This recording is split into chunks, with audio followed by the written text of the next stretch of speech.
Janeno Malolwe TV, ageno ni rio maber kumora mora ma intiere, arwaki machiegni kendo e chino niendi mar ngima mwandu mabiro ni ngeso ka ngeso saa 10 ma midhiambo. Luongani Ruth Ochungo, wane studio kaendi kod laktar Ajoga Aga Mitoko mar Blu-ray Center Nyamasaria.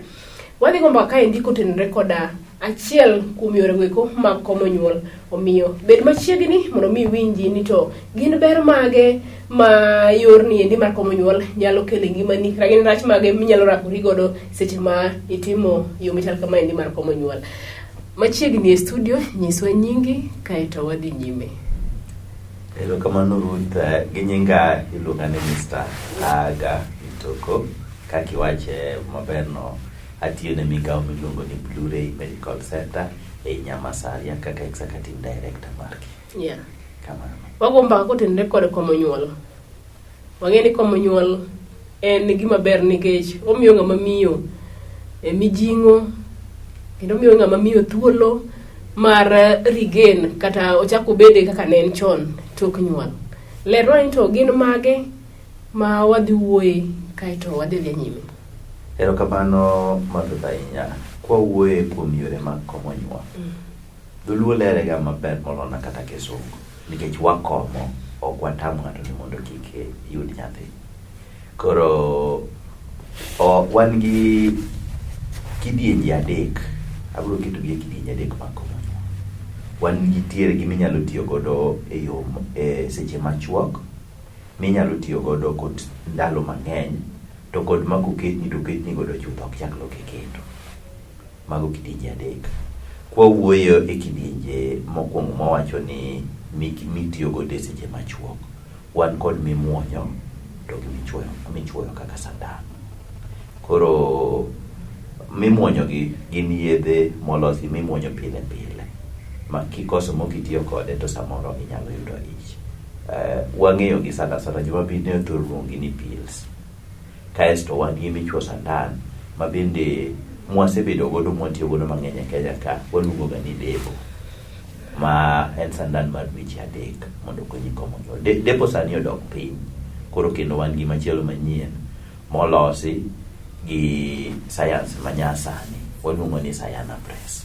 Embe sani koro wachiwe, to kendo en olose ma kata nyamrero wanyalo chiwe e gwen, kata ka in ng'ama tiyo kode inyalo chweki, inyalo chudi godo kendi. Kaesto wuoye kidienje mar matiyo ndalo mang'eny. Matiyo ndalo mang'eny gi koro wakete matiyo chakre higni 3 nyaka higni 12. E higni 3 nyaka higni 12 ka wan kod michuoyo kaka sandan, kata minyalo ketni e mfuko mar nyathi. Michuo kaka mar sandan, wan ga aina 2. Nitie mabiro gi sindan achiel, kata waluonge ni kedi achiel, to kendo gima biro gi kedi 2 tikete badi ka. Wadendo gi ni implant. Ma wan gi miluongo ni jadel mabiro kedi 2, to mabiro kedi achiel wan gi midendo ni NXT kata implant. Kaesto wan gi matieko higni mang'eny go, ma nyalo tieko nyaka higni 12, ma en mwang'e kaka ni coil, ma en mikete ang'owa e od nyathi, mako mar nyathi, onyalo tieko higni 12. Mak mana ni sani koro wan gi aina manyien mobiro, wanyalo tieko higni 3, higni 5, higni 10. Mikelo wadendo gi ni Lydia, okel gi kama miluongo ni DKT. Alafu wan gi mogik mana wuoye aina mar komo nyuol mar adek ma en permanent, kata mosikose ketni godo siko chuth. Ok ichak inyuol kendo. Wan gi mokwongo mitimo ne joma chuo miluongo ni vasectomy. Wang'ado pipe kata odundu ma madhiro tong nyuol. Kaesto wan gi mar mine mwadendo gi kisungu ni tubal ligation. Bende odundu ma tong' mar miyo ringo kadhiye kapok obiro kama nyathi nyalo dong ing'ado. Koro maga paro ni walero maber. Isewuoyo maber e weche ber mar komo nyuol. Ber mar komo nyuol, wan gi ber ma nyalo bedo ne kapok wadhi kar ber kanyo endo. Mana duogi mana chien matin. Iwacho ni sani depo odok chien. Debed ni nitiere gimomiyo odok chien? Nitiere gimomiyo odok chien. Mokwongo kambi magolo depo no oduoko kiwango mar depo magigolo chien. Depo nosebedo gi side effect mang'eny, omiyo version mokel manyien miluongo ni Sanapress ni giduoko component moro chien, koro tiende ni ok obi bedo gi side effect mang'eny kaka ne depo ng'eny gi side effect. Tiende ni kata mane weche mag loso yath ing'iyo ni to dhi gi jopiny nade. Ka ok odhi gi ji maber ahinya to ichak watimo nonro matut ing'iyo nang'o omiyo ok odhi gi ji maber ahinya. Koyud gino tichak itimo ang'owa improve kata ilose maber mondo mi kik ohiny joma mine. Manyiso ni kaka in jalony inyalo jiwo ng'ama miyo ni kik oti gi depo. Ok anyal jiwo ng'ama miyo. Kaka ng'ama jalony wawacho ga ni nitiere sama ber loyo rach to gi sama rach loyo ber. To ka sama ber mar depo loyo rachne, then ng'ama miyo tiya ga ng'owa. Side effect manye nitiere ne gin kaka ng'ato nyalo bedo gi spotting dwe mangima. Samoro nyalo bedo ni ok idhi malo, ibudho kapok idhi malo, to kichako ni dhi to turwero. Koro gin gik moko ma ok okel hinyruok e dendi, lakini gin gik moko ma miyo ok inyal bedo kod mor mari mapile. Koro mage mitem duok chien. To ok anyal tamora ni depo. Aya, koro wadoge wang'e kacha ade mondo koro inyiswa ni to gin ber mage miteno koda yor komo nyuol ni endi mar coil. Ka koro wakete waduoke chien, koro wang'iyo mana kar coil ne kende. Ko wadwa wuoye coil kapok wadhi e ber, adwaro nuoyo gima asewacho mbele kucho. Ni sani koro wan gi coil manyasani ma bende mokel mondo bende oduok side effect mwasebedo godo higni mag coil nyaka sani. Wan gi coil miluongo ni Lydia ni okel gi kambi miluongo ni DKT, to gibiro tiyo didek. Nitie Lydia mitiyo godo kuom higni 3, nitie Lydia mitiyo godo kuom higni 5, nitie Lydia matiyo kuom higni 10. Giduto gin kod coil kaka machoncha, mak mana ni kiwango mar coil mar copper, nikech coil eno tiyo gi chuma miluongo ni copper emonale makonyo geng'o ich. Koro kiwango mar copper no oduok chien, namba 1. Namba 2, kiwango ka oseduok kiwango mar copper chien, okete gi jo Lydia ochako duogo kendo oketonwa size mopogore, shape kata kakolose mopogore. Mokuongo wang'ega ni coil en T. Obeda kaka T kamano ga T. Letter T. Sani koro wabiro gi wan gi letter U. Letter U. To gi letter Y. Koro magi okel kaka sana kaka mar U en slim maber makata joma tindo sani koro nyalo tiyo kode mayom. Kendo shape mar U no miyo kodonje od nyathi to kao odwa chalo gi kaka od nyathi chalo. Koro tiende ni samoro ni yudo ga kaka opatika nwaketo miyo samoro winjo kochwoye koni gi koni. Koro Lydia kopa Y koro onge man. Kasto gi kopa U bende embe do kele makoro tima ng'owa en U shaped. Embe do kao mana shape mar ng'owa mar od nyuol. Now koro waduoge ber mar coil. Ang'o miyo coil ni ji ok ti kode mang'eny? By the way, atamalo mar jo Kenya matiyo gi coil en 3, atamalo 3 kende. Ka yore mag komo nyuol mitiyo godo sana en sindan mar implant manowuoyi. Sindan en depo? Sindan en depo, lakini implant bende chuoyo, embele en sindan. Kaesto kwa implant koko duoge depo. Kwa depo to wabile condom. Mitiyo go matimo gi ken coil. What atemo wuoyo kuom coil nikech coil ni en kosekete dendi to budho. Namba 1. Namba 2, yedhe mang'eny moole dendi bende onge nikech copper cha emotimo ng'owa emutiyo godo. Namba 3, en safe. Iwacho ni kokete ne mine 100 okete ne gi copper to matin ne atamalo 1 ema nyalo mako ich. Ber mar coil machielo ma bende ji ok ong'eyo mondo ne jopiny ong'e en ni coil inyalo ti godo kaka yo mar komo nyuol mapoya kata mar geng'o nyuol mapoya. Ma koponi kata ni dhi gi ng'ato tichich ni samoro iyudo imako ng'ama miyo mako ich. Kitiyo gi coil to biro geng'o ni mako ich, mana kaka watiyo gi gimiluongo ni ipil. Koro maendi ma idwa ni mondo igeng' godo ich, samoro yes usedhi ng'ango to ichich ni samoro imako ich, onego bed ni ikawo thuolo marom nade kokiket coil niendi? Mane berne, mano achiel kuom berne. Ndalo mowinjore bed ni ikawo en extended nyaka dala 5. Ka to king'iyo mamoko gi machalo kaka ipil to en seche 72. Koro mano keto kopano bedo kata ginifuenyo mana bang' dala 3 ni hawa kuma nadhie ni watachwacha anyalo chwanyora to kitiyo gi coil to biro konyi.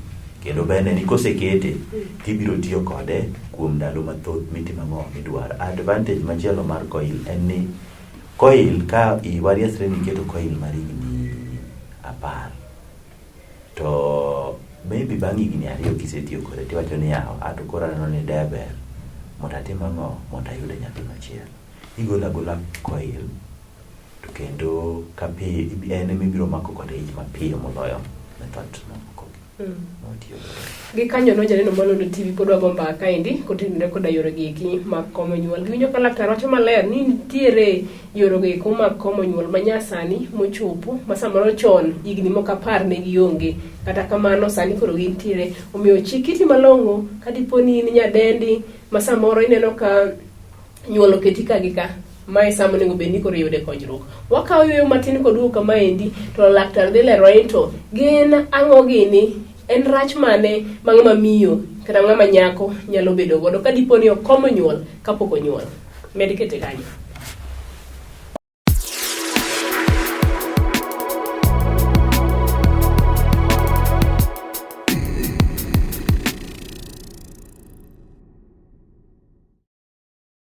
Podwa dhi mbele kaendi koda twak ka diponi kokiyawo TV mari arwakini machiegni ma chenro mar ngima mwandu. Luonga ni Ruth Ochungo, wan kaendi koda jalony e weche goeko mag thieth laktar Aga Mitoko. Wago mbaka kaendi kotenore koda gi weche geki mag komo nyuol.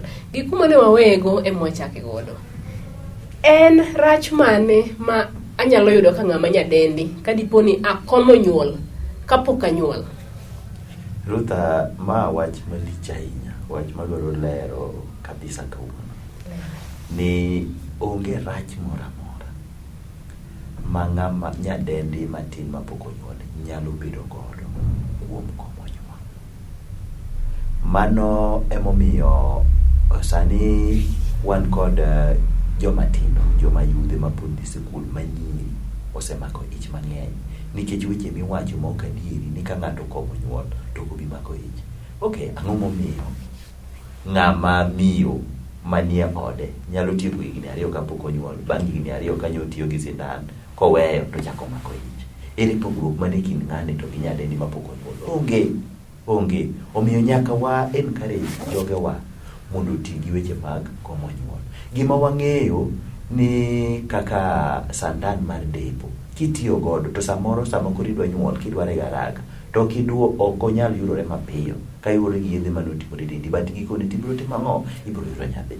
To ewi coil mowuoye kawuono, gima kisungu luongo ni return to fertility, igole kawuono to bang' ndalo matin ibiro dhi e dwe mari mar kawaida to kendo mane kaka ibiro mako ich. Bedo ni nisenyuol, bedo ni ne pok inyuol. Omiyo gik ma ji temo wacho ni joma tindo kata joma pok onyuol ok owinjore oti gi yore mag komo nyuol en makosa. Mano ok adieri.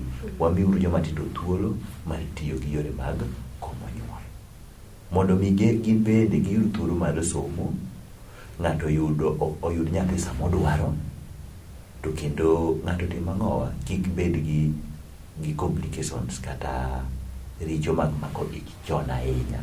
Ing'eyo ni e gwenge mag Kaluo ka sani wawacho ni ng'ama timo gik manyalo chako weche mag terruok ochakore higni 9 mondo yud yore mag siasa. Koro ka ng'ato oseng'eyo ni onyalo nindo gi ng'ama dichuo higni ka en higa 9, ere kaka idwa tame e yo mar komo nyuol kata geng'o kiko mag ich? En mana tiyo gi yore. Nitie jonyuol ma ok yie ni nyithindgi manyiri ahinya mago mapod somo onego bed ni komo nyuol. Ang'o ma dang' ikon gi lakchegi? Nyalo wuoyo kodi kaka ikono in to gin ber mage makoro nyaka bedo kong'eyo kaka ng'ama janyuol. Ng'e ndalo machon opogore ndalo masani, kendo winjo kata kanyo maber ni sani be nitiere coil mochopo manyasani minyalo tigo kaka ipil emergency contraceptive. Yeah. Awuoyo kod jonyuol wetena benda janyuol gi nyathi manyako. Gimwatemo encourage ni wageng' nyithindo manyiri makich. Wan bende wayie ni wawuoru kodgi mondo giterre gi joma chuo ka sa oseromo. Mak mana ni samoro kaka wan jonyuol ok wabi wuotho gi nyithindo gi seche duto mwanyisgi ni koro kik idhi gi wuoyi kata wuoyi no biro miyi ich. Mago puonj mwachiwo. To gi piny sani olokore, ji dhi sikul kumodhiye ike gimotimore nade ng'amoro mogodo. Ikia ni jowetene to puonj machalo nade gi jonyuol mamoko. Omiyo kineno ni nyathini manyako nyalo mako ich, ber mondo mi imiye method mondo uti godo.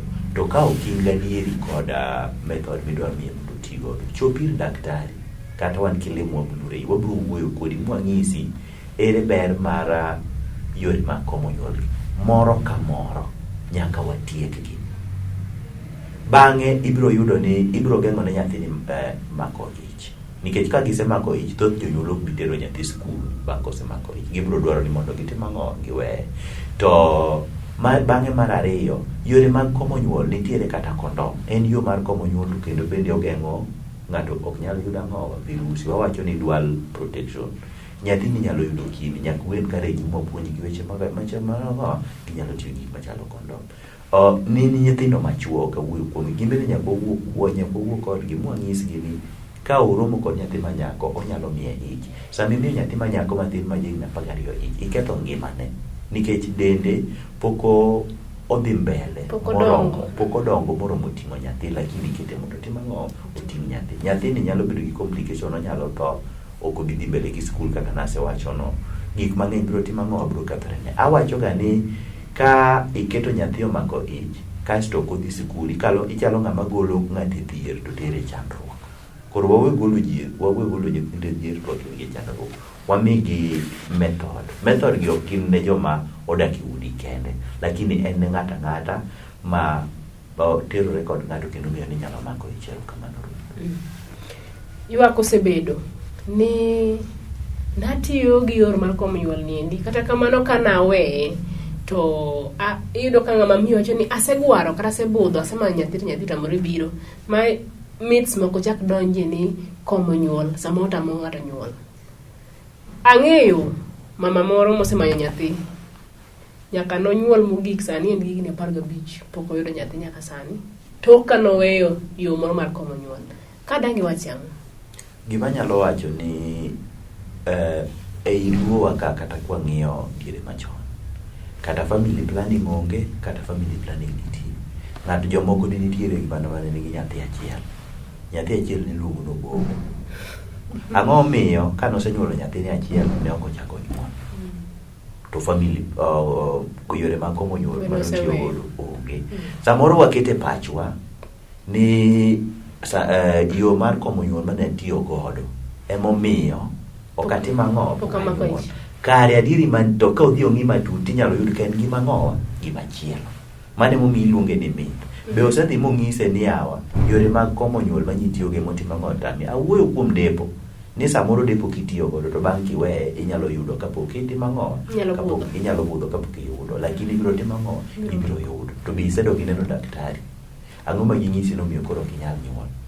Nyaka wapog adieri kod miriambo, wapog chieng' gi kuoyo mondo mi wang'e ni te en adieri mane mantiere. Nikech inyalo blame ni kata ji mang'eny wacho ni joka ng'ane motama nyuol. Ito joka ng'ane motama nyuol, joka ng'ane be thiedho nyathi, kendo be miyo ji nyithindo. Koro magi gin gik mane timore chon, mak mani koro nikech yore mag komo nyuol biro ne joma ok dwar komo nyuol. Nikech wan gi joma ok dware, ma gin giwacho ni ji otim na chon. Gibiro wacho weche mang'eny mabiro donjo e it ji to kendo ji biro yie godo, to kare shida moro machielo motimore nade nitiere. Tim nonro ing'e nang'o miyo pok iyudo nyathi. Daktari asenje kwata kama ber, isemana wuoye ber mar coil, ber mag komo nyuol. Ang'e ni gima nitiere gi berne nyaka bed gi rachne bende. Gin rach mage ma samoro ng'ama miyo nyalo kadhe ka dipo ni okombe. Ada wuoye Koil nikech kawuono ne wawuoye Koil. Yes. Mamoko go wanyalo wuoye chieng' moro machielo. Mokuongo gima timore ni Koil ok nyal ket ni ng'ama nigi infection e yo mar nyathi. Ng'ama nigi infection e yor? Ng'ama nigi tuo moro amora manie yo mar nyuol. Mano winjore maler. Kata manie tuo manie ofuko mar nyuol. Ok oyiene mondo oket ang'o? Koil. Mana pano ni ler. Mar ariyo, sama iketo Koil, ka daktari okokete maber, ok odonje ot mar mufuko maber, to inyalo mako ich gi Koil. Mano rachne. Mar adek, ka sama daktari keto Koil, kopo nodhire matek, to nyalo tucho mfuko mar nyuol. Kopo notucho mfuko mar nyuol kidhire matek, mano bi dhire ni. To tiende ni kopo ni mako ich to ich nyalo dongo oko mar mfuko. Kisungu luongo ni ectopic pregnancy. Inyalo bedo godo. Kata seche gogo inyalo bedo gi bleeding. Remo nyalo chwer mang'eny ma ok ine. Kaesto ma ng'ato dhi kate shock manyalo dhagi. Moko kuom chandruok mwabedo godo sama otiyo gi Koil en ga ni inyalo yudo ka ng'ato onding'e ramo seche modhi malo moko yud kumokete wiye. Mai konyo nang'o? Magi kibiri neno daktari biro review nitie nyalo miyi kotamore nyalo gol Koil. Bang'e mar ariyo emomiyo awacho ni nitiere Koil ma koro kel luongo ni Lydia U gi Lydia Y. Gin koro side effect gi mag bedo gi bake koro ni piny. Alafu gimachielo bende ma nitiere godo kogik sama koro idhi malo tibiro yudo ka ng'ama miyo timang'o chwer mang'eny moingo kaka no timang'o chwer pile. Mago moko kuom gik ma wan godo shida ma biro kod Koil. Then again mogik madawuoye en ni Koil kopo ni wariasre ni mako ich gi Koil to Koil ok nyal wuoyo. Kopo ni bedo gi ich no nikech kopo ni ogol Koil ki in kod ich to ich nyalo wuok. Koro itimo nang'o? Iweya. Ich nitie ka, Koil nitiere ka. Ich dongo, Koil bentie mana kama nokete cha. Kaesto bang'e mibiro winjo ni ng'ato wuok koting'o nyathi wuok koting'o Koil e lwete. Ok isewinjo weche machalo kamano. Ok en kamano, ok ni ng'ato ting'o. Ema ni Koil samoro noridore, ok obedo kuma nowinjore obede. Koro ich otimore nade? Ang'o miyo ok nyal gol Koil ni sama mama osegamo remo? Kigole to biro golo nyathi. Nyathi cha dhi wuok. Nyathi be dhi wuok. Kamano. Okay. Wach mogik ma intiere godo madangi er mondo mi nyis jo Kanyanam gi seche gi taneno ka sabe ningo no wang'i. Gima adwaro dem wacho ne jo Kanyanam ni bedru thuolo mar tiyo kod yore mag komo nyuol nikech gibiro konyowa e gero uchumi marwa mar piny ka koro wayudo nyithindo sama wadwaro gi sama winjo. Ikanyono janeno Malolo TV mane makelo giko mar chino niendi agin ne wapuonjore mang'eny kaka oganda kaka jo Kanyanam. Watudre kendo ngeso manyien e chenro mar ngima mwandu. Luongani Ruth Ochungo ne wan kae ndi kod laktar Aga Mitoko mar Blue Rays Center Medical Center Nyamasaria. Oriti masani.